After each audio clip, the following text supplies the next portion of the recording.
大家好，上次嗰批貨咧好快咧就賣晒啦，都比我想象中真係快。咁中間隔咗個農曆新年啦，我哋又去咗旅行，咁就隔咗一段時間，我哋再入第二批貨。其實而家手頭上見到嘅貨咧都有大部分都已經有人買咗㗎啦，咁就都會話俾大家聽，我哋今期入咗啲咩貨，同埋係有啲乜嘢功效，同埋細節係啲乜嘢，想知嘅記得睇埋落去啦。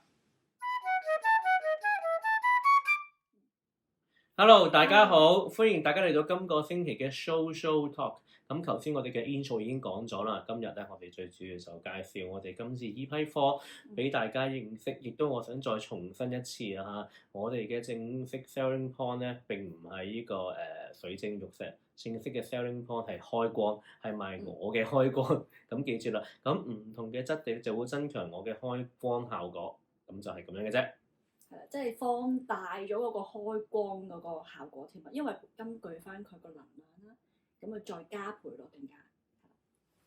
咁咧，我哋先又係介紹咗最受歡迎嘅聚寶盆先啦。聚寶盆咧，今次呢批貨就兩個細一個大咧，咁兩個細其實已經賣咗出去㗎啦，不過就未開光啦，咁就等客戶嚟到咁就即場幫佢開光埋啦。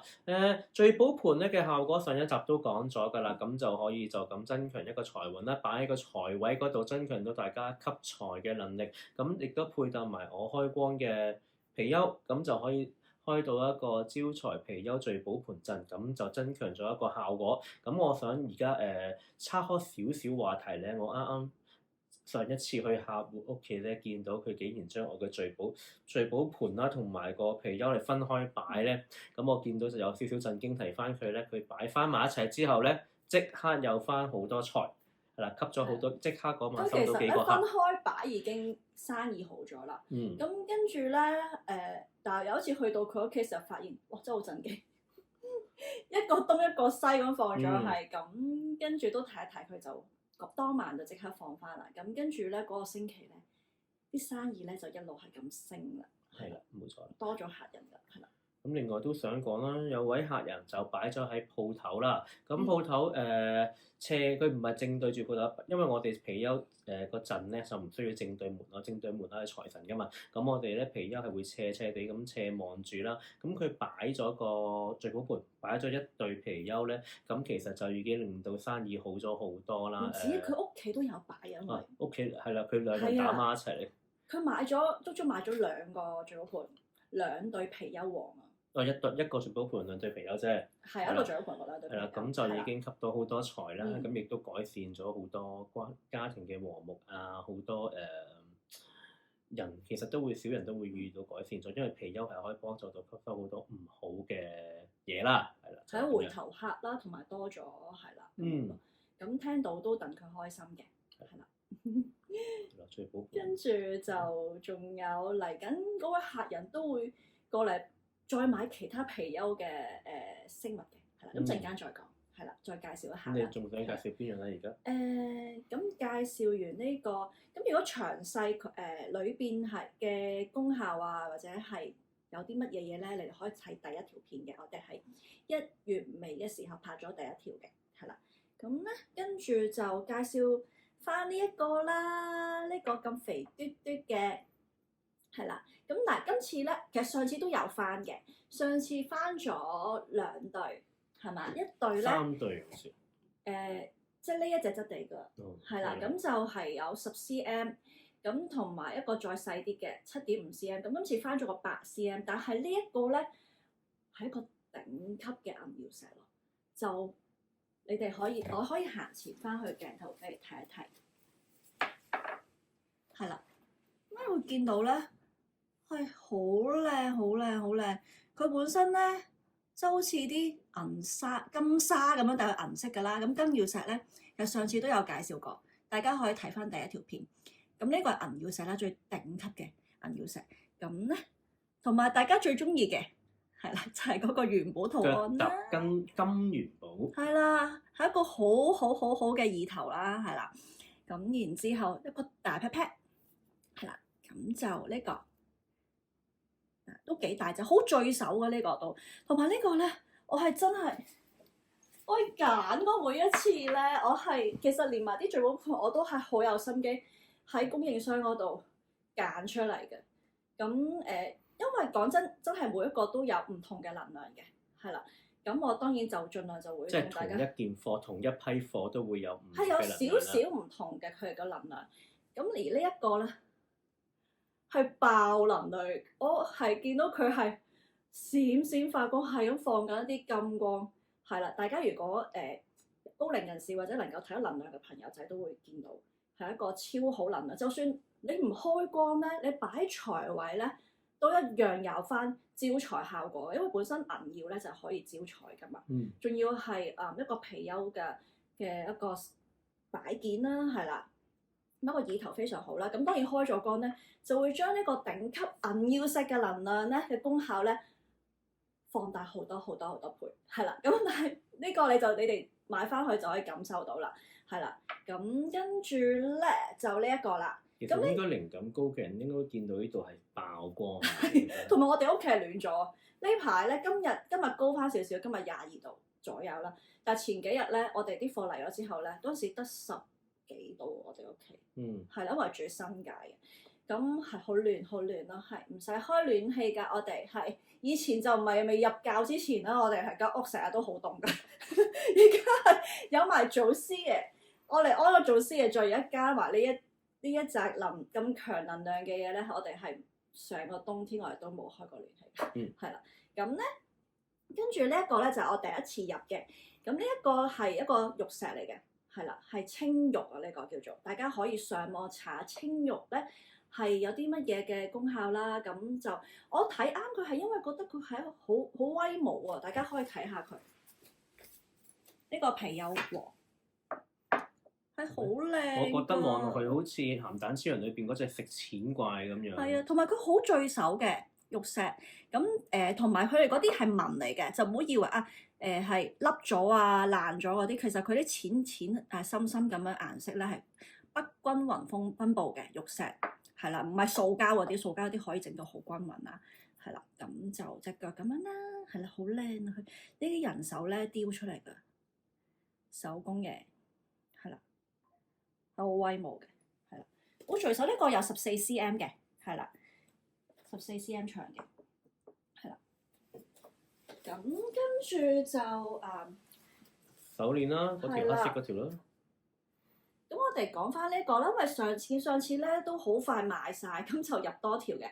但係實呢條已經有人留咗，因為上一次其實係因為新年前咧啲其實廠家係要休息㗎，我哋都即係排一個 waiting list 咁樣啦。咁呢個係上一批嘅客人特登嚟等嘅，係啦。咁都特登喺佢哋攞之前咧，盡快拍一條片咯。所以我今日好攰。所以大家見到我隻眼都紅嘅，因為其實已經10點咗。仲要今日係我繁忙嘅工作日。咁咧，我扯開咗話題。咁咧呢個銀曜啦，係啦，你哋可以睇到咧，又係好似頭先嗰個貔貅王咁樣咧，好靚噶。嗰啲眼睛咁樣啦，呢啲銀好似啲金沙咁樣樣，閃閃靈靈。咁跟住咧。貔貅啦，呢個嗱呢個又係好靚㗎，下邊有個金元寶咁樣，好靚。戴上手就會係咁樣樣啦。咁呢個我哋根據翻客人個手圍嘅，咁所以你哋唔需要擔心話會唔會戴條太大條或者太細條唔啱戴咧？其實唔需要擔心嘅。咁我哋係會有後備珠珠，而且都會有後備珠珠俾埋你，因為本身呢條係。都大條啊，所以廠家嗰度係留咗一粒士啤俾佢嘅，係啦，咁就係啦，好靚啊一條。咁如果開咗光嘅貔貅咧，就乜所謂，戴左手右手係咪？都冇所謂。係啦，咁但係咧水晶有分戴左右噶嘛，係啦，咁但係開咗光咧，你哋自己就翻邊隻手啦。但係我哋建議，如果戴咗貔貅王手串嘅嗰隻手，盡量就唔好戴其他手鏈啦，因為任何。係啦，以免手繩、手鏈、手乜手乜都唔好。最緊要唔好話能量撞唔撞，或者係即係唔好撞花咗，或者撞到貔貅王咯。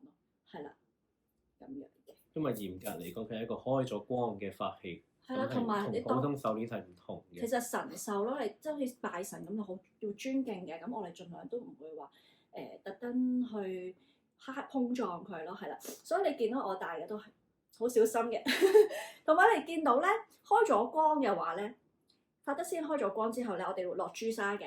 咁就唔使擔心話影響嗰個玉石或者係嗰個水晶手串咧，或者係嗰個擺件嗰個嘅外觀嘅。其實慢慢咧係會，因為大下咧係一定會甩嘅朱砂，但係唔需要擔心，因為個落朱砂嗰個只係一個過程。咁貔貅黃咧已經喺裏邊㗎啦，已經到咗，所以就唔需要話啊弊啦，嗰啲朱砂甩咗點算咧？或者係曾經都係我哋有開八卦仔平安嗰啲啊，冇平安嘅，係啦，咁都話誒個朱砂甩咗點算咧？其實唔需要擔心嘅。如果你唔係特登攞消毒濕紙巾抹啊水去洗咧，其實個功效係喺度嘅，放心。因為落咗法落去咧，嗰個能量已經喺度，同埋嗰個神獸已經喺度到咗㗎啦，係啦，唔會話因為抹走咗佢就走咗嘅，係啦，唔需要擔心呢樣嘢。但係當然最好唔好俾其他人掂到咯，因為呢個都係某程度上個尊敬啦，係啦。因為每條貔貅黃手鏈或者貔貅其實開光嘅時刻咧，都落咗嗰位主人、嗰位客人啦，係啦，即係貔貅黃主人個名。其實聚寶盆都係所有都落咗名嘅，落咗係局限於某幾位啦，可能一家人咁樣。如果其實太多人掂咧，咁就有機會攞咗佢嘅財運咧。咁你嘅財運就會少咗㗎啦，就會爭啲啦。咁可能要提早揾法德師兄重新開光。頭先我都想岔開話題講一講。曾經我都遇過有客人喺屋企對貔貅咧裂咗、爆咗咁樣嘅，係啦。咁呢個咧就係其中一個有原因嘅。咁裂咗之後，可能要重新開光或者已經冇用。咁呢個就係最大可能性兩個啦。第一你自己跌爛咗，第二玄學啲講佢幫你擋咗一個劫。咁擋咗一個好大嘅劫咧，咁貔貅黃嘅力量有機會用盡咗就會出現裂紋或者成個色都變埋嘅。咁大家可以留意下自己屋企嘅貔貅擺設，睇下會唔會有以上嘅問題啦。如果有嘅話，最好問大家相熟嘅師傅睇下究竟呢個貔貅仲用唔用得。係啦，或者係重新加持啦，因為正常咧至少都係1年嘅。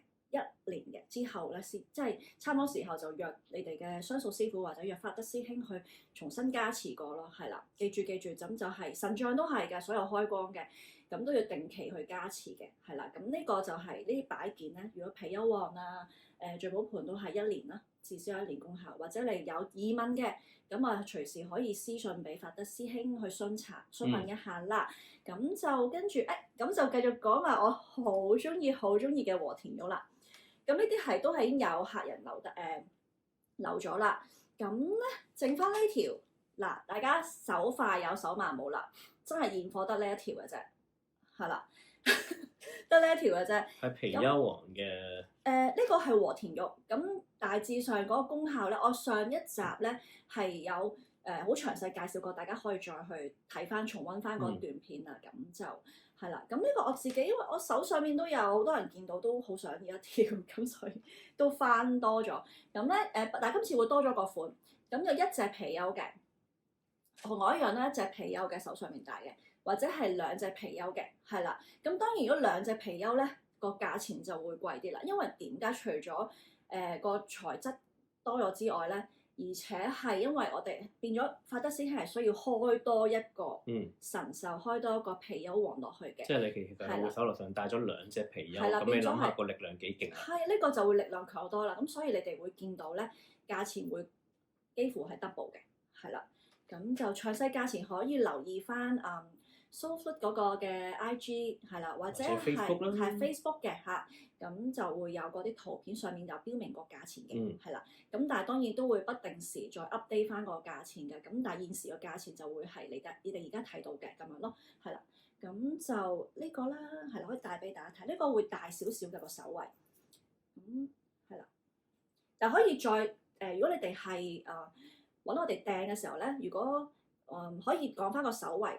幾多 cm 俾我哋聽，即係度呢個位置啦，係啦，度完尺，咁度完之後就同廠家度講咧，就會同你穿翻，因為其實廠好好啊，佢係我冇記錯用4線穿出嚟，所以係非常之穩固㗎，係真係好非常之好呢個穿法係，咁唔使驚話，會唔會鬆啊，好易鬆啊，或者係會斷啊，呢個情況就比較難出現啲啦，係啦，咁好似我呢個都經常又除又大咁樣，因為其實咧最好我每一晚咧翻到屋企我都會放佢喺財位嗰度嘅。咁當然有壇嘅，屋企有壇就會擺翻喺壇嗰度啦，咁樣樣咯，去俾佢哋休息下咁樣樣啦。同埋都真係我自己都怕真係沖涼唔記得除嘅，即係盡量真係唔好濕水，咁就係啦咁樣咯。咁同埋你見到咧，攞朱砂啲甩咗朱砂就好靚嘅，而家係冇咗啲朱砂咧，而家冇咗80%嘅朱砂㗎啦，但係依然係有佢功效啦。當然同埋會越戴越靚咯。係啦，玉石嘅嘢就係可以越戴越靚，係啦。咁咧呢個啦，呢個就係雙貔貅嗰個啦，係啦，雙貔貅。咁咧廠家嗰度有同我講過咧，就係有12米嘅，而呢個係10米嘅 size 嚟嘅，啲珠係10米。咁可以再粗身啲，男士都可以戴到添嘅，係啦。咁有需要可以再同問翻我哋諮詢下個價錢啦，或者係詳細資料啦，係啦。咁呢個就已經有閒聊咗啦嚇。咁呢個啦，呢個就同我手上面嘅一樣嚇，仲有嘅呢個現貨。咁我仲有試啤嘅，係啦。咁啊，如果真係萬一唔啱嘅，可以自己再加啦嚇，係啦。咁咧今日咧，我哋今次仲要講一啲新貨嘅，除咗有青玉貔貅王之外咧，呢個真係好靚，係好靚仔，好靚仔。咁咧就仲有頸鏈啦，因為其實上一次咧。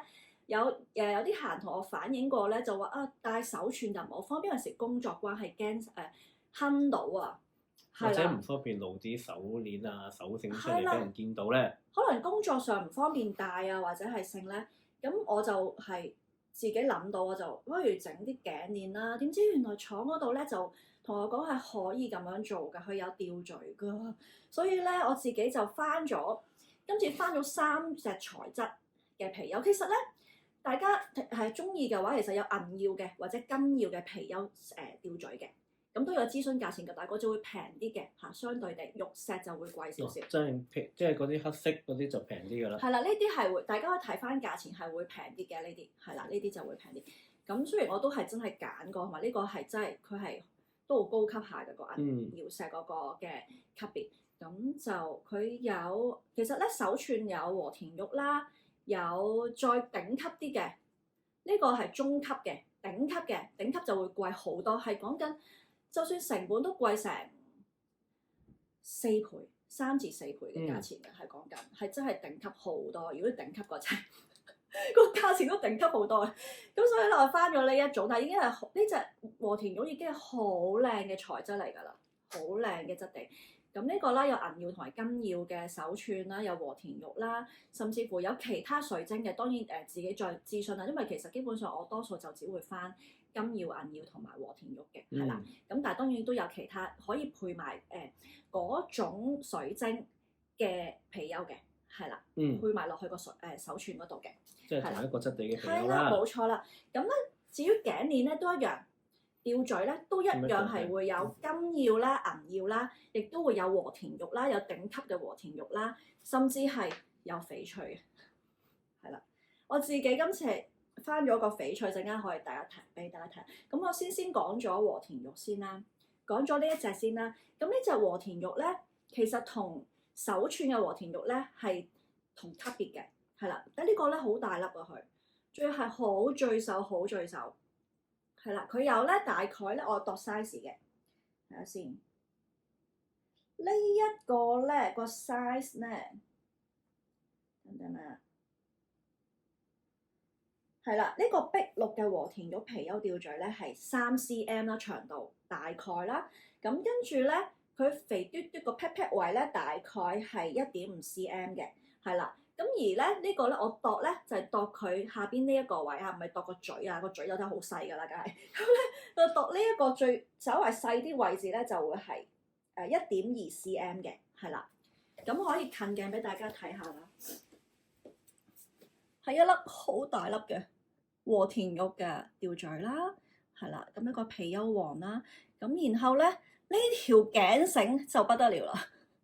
都唔平，成本都咁不得了咧？因為咧呢個我真係揀過，呢個係即係基本上係嗰度嘅手工編織嘅頸繩裏邊最靚嗰條嚟㗎。咁呢度咧佢啲係碧玉嚟㗎，唔係嗰啲膠嚟㗎，唔係膠嚟㗎，呢啲係碧玉嚟㗎。咁跟住碧玉啦，肉啦，係啦。咁就唔好問我呢粒咩嚟㗎，似係膠啊。咁咧呢個咧肉啦，係啦。咁可以較長短嘅，大家可以透過呢個位咧，去較翻細啲個頸圍啦，係啦，可以咁樣啦，係啦，較翻長啲嘅，係咁就好方便啦，係啦。咁呢個頸繩咧、頸鏈咧，我自己通常就擺喺個件衫入邊咯，係啦，咁就安全啦，咁就唔使驚撞到個皮友。起碼唔會咁易刮花。係啊，咁就嗱呢一個咧頂級俾大家睇下啦，我都呢個真係好驚喜，我拆貨嗰陣時見到哇咁靚嘅，你哋睇下係令㗎，係令到好靚好靚。原來咧頂級嘅和田玉咧，佢係非常有光澤㗎。呢粒會細粒少少嘅啫，細粒少少。咁呢個咧個長度就係有2.5 cm，頭先個係3 cm。咁佢最闊嗰個位咧 pat 位咧1.5 cm 左右，而呢個咧呢個窄啲嘅位置咧大概係1 cm 嘅，係啦，呢啲大約嘅長度嚟嘅啫，呢啲大約啦嚇。咁就連埋粒珠啦，係啦，同頭先嗰個都係㗎，頭先呢個都有連埋粒珠㗎，都係一樣和田玉啦，係啦，咁樣咯，係啦，大家可以睇到。係有光澤好多嘅，咁當然啦，呢個就聚手好多啦，大粒好多啦，呢個係啦，都係非常有能量嘅。我真係揀過㗎，係啦，我全部揀。呢個直情咧係爆能量，我同你講，呢一個係及得上呢一個個能量咁大隻嘅頂級銀曜石貔貅咁嘅能量咯。嗯，係啊，咁大家可以睇到，真係好靚，仲係紫色嘅。如果我紫色控嘅會非常之中意呢個，我係其實好想自留嘅呢個。如果大家冇人要咧，我遲啲可能自留噶啦。好靚，呢個係一個紫色，深紫色，我唔知認得清唔清楚咧。咁樣咯，睇唔睇到？係實物係更加靚嘅，係我可以戴嚟睇下係嘛？唔戴嚟睇下做乜咧？唔需要我好㗎。想戴住佢。你係咪介紹埋你頸嗰條啊？介紹完未啊？我太多嘢講，唔好意思大家，對唔住啊！多謝大家聽到而家。咁咧呢一個翡翠，你擺埋啲咁遠點睇咧？係啦，咁真係 sorry 啊大家，我忍唔住第一晚已經叫我老公開個光。我而家點樣？我將條頸近啲，我呢度咁樣啦。唔好意思，大家真係睇唔清楚。呢個係翡翠嚟㗎嘛？係咪？係啦，已經用個朱砂遮咗啦，係啦。咁呢個係天然翡翠啦，係啦。如果大家識貨嘅話咧，知咩叫 A 加㗎啦，係啦。咁咧下邊有個元寶圖案啦，係好大粒㗎。今日咧我拎去俾我媽，因為我送一條俾我媽媽啊嘛。佢話嚇咁大粒嘅。咁呢個咧係我度過 size 嘅，睇嚟先3 cm， 即係同呢個碧綠嘅和田玉嘅貔貅王一樣 size 嘅，係啦。咁我最闊嗰位1.5，咁佢係比較長方方咁樣咯，咁就冇話窄啲嘅位啦，我唔度啦，係啦。咁大家可以睇到佢係個好威猛啊，其實呢隻貔貅王嘴啦。2齒尖牙啦，係啦，咁就大家睇唔到係咩顏色？其實呢個咧，翡翠咧有分好多色嘅，咁我就翻咗2隻色。嗱，翡翠咧其實咧有綠色啦，同埋有紫羅蘭色嘅，係啦，我哋叫做簡稱叫綠翡翠同埋紫羅蘭翡翠嘅，係啦。咁我自己本身好中意紫色，咁而呢個咧，其實佢個真身嘅咩？其實佢個真身咧係其實。翡翠咧係有少少白白地綠綠地，佢仲透埋一個紫色嘅顏色落去嘅。咁而綠翡翠嗰個咧，你就睇翻嗰粒石啦，因為其實個原石都作翻出嚟，用人手挑出嚟嘅，你冇可能成嚿係同一嘅顏色啦，係啦。咁啊，另外嗰個咧就係個套嗰度有少綠色嘅。咁但係當然翻嚟可能每一件會有少少唔同嘅，係啦。咁預翻咁樣咯。咁至於詳細價錢，大家就可以上翻 IG 或者係 Facebook 嗰度再睇下啦。咁樣咯，好，咁我介紹完啦。介紹完啦，終於都。唔好意思，因為再繼續講咧，其實咪仲有嘢講喎。仲有啊？咪大家其實翡翠咧係真係好多功效㗎喎，可以保平安啦，提升健康、行氣活血啊，同埋調節翻個情緒啦。同埋本身翡翠都係招財，係啦，同埋增進翻人際關係嘅，係啦。好啦，咁我好簡單咁樣講埋。記住啊，我哋嘅 selling point 除咗係石水晶之外，最主要係開光，同其他人唔同。我哋係最主要係 sell 開光，係記住啊！呢個即係 selling point。但係當然，即係你有其他晶石嘅貔貅想要，都可以諮詢嘅，睇下廠嗰度有冇咯，係啦。咁今集係咪嚟到呢度咧？係咯，嚟到呢度啦，佢再講落去可以講幾日幾夜㗎。哇，冇啦！多謝晒各位睇到而家啦，咁我哋就下次再同大家見面啦，好唔好？啊，係喎，我覺得我靚咗啊！你哋。你想人講乜嘢？因為咧，其實上次睇第一集，大家留意過，不過玩一集我再講啦。其實詳細講啦，真係和田玉咧係可以令到個人係會皮膚好咗，同埋係會容光煥發啲嘅。大家可以睇翻第一條片同我而家我有冇分別啦，係啦。咁好啦，咁今次真係拜拜啦。係啦，好啦。好，中意呢條片記得訂閱、讚好同埋分享啦。我哋下條片再見，拜拜。拜拜。